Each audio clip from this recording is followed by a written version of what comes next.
আমাদের ভারতের জনগণের সাথে কোনো শত্রুতা নেই, কিন্তু দিল্লিতে যে ক্ষমতা বসা, দিল্লিতে যে সিংহাসন বসা, সেই সিংহাসনের সাথে আমাদের লড়াই আছে।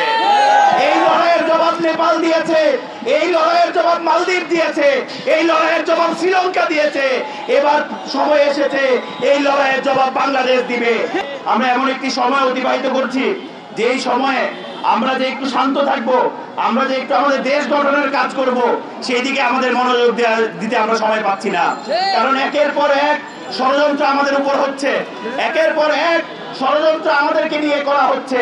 কিন্তু একের পর এক এটাও সত্য যে একের পর এক ষড়যন্ত্র আমরা নস্যাৎ করে দিয়েছি।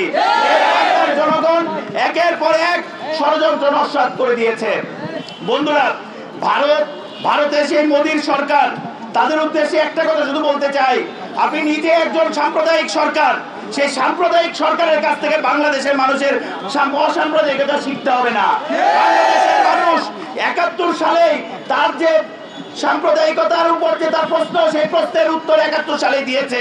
যদি শিখতে হয় আমাদের কাছ থেকে শিখে নিয়ে যান যে অসাম্প্রদায়িকতা কাকে বলে। আপনার সরকারের কাছ থেকে আমাদের অসাম্প্রদায়িকতা শিখতে হবে না।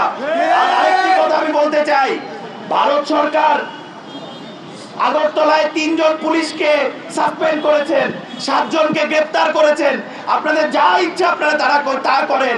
আমরা দেখতে চাই জনগণের মধ্যে যে আকাঙ্ক্ষা তৈরি হয়েছে, সেই আকাঙ্ক্ষার বাস্তবায়ন আমাদের সরকারের মধ্যে আছে।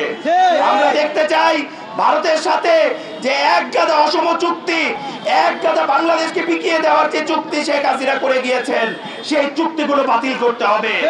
সেই চুক্তিগুলো বাংলাদেশের মানুষের সামনে উন্মোচন করতে হবে, যেই চুক্তিগুলো শেখ হাসিনা করে গিয়েছেন।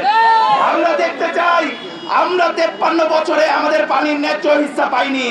আমরা দেখতে চাই আমাদের এই সরকার পানির ন্যায্য হিস্সার জন্য ভারতের সাথে ফয়সালা করতে বসবে।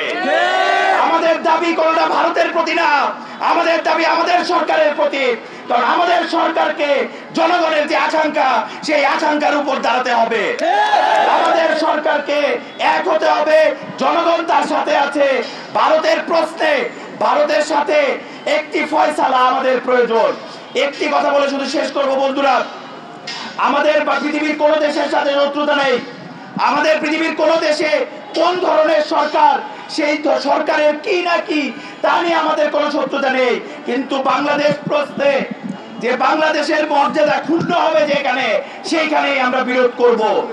আমরা দেখেছি যখন আমাদের আন্দোলন চলে, সেই ১৯ জুলাই যখন বাংলাদেশে ইন্টারনেট বন্ধ করে দেওয়া হয়েছিল, ভারতের কলকাতায় শিক্ষার্থীরা হাই কমিশন ঘেরাও করেছিল বাংলাদেশের, সেখান থেকে গ্রেফতার হয়েছিল তারা। ফলে আমরা বলতে চাই আমাদের ভারতের জনগণের সাথে কোনো শত্রুতা নেই, কিন্তু দিল্লিতে যে ক্ষমতা বসা, দিল্লিতে যে সিংহাসন বসা, সেই সিংহাসনের সাথে আমাদের লড়াই আছে।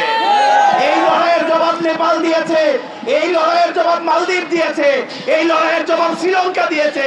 এবার সময় এসেছে এই লড়াইয়ের জবাব বাংলাদেশ দিবে।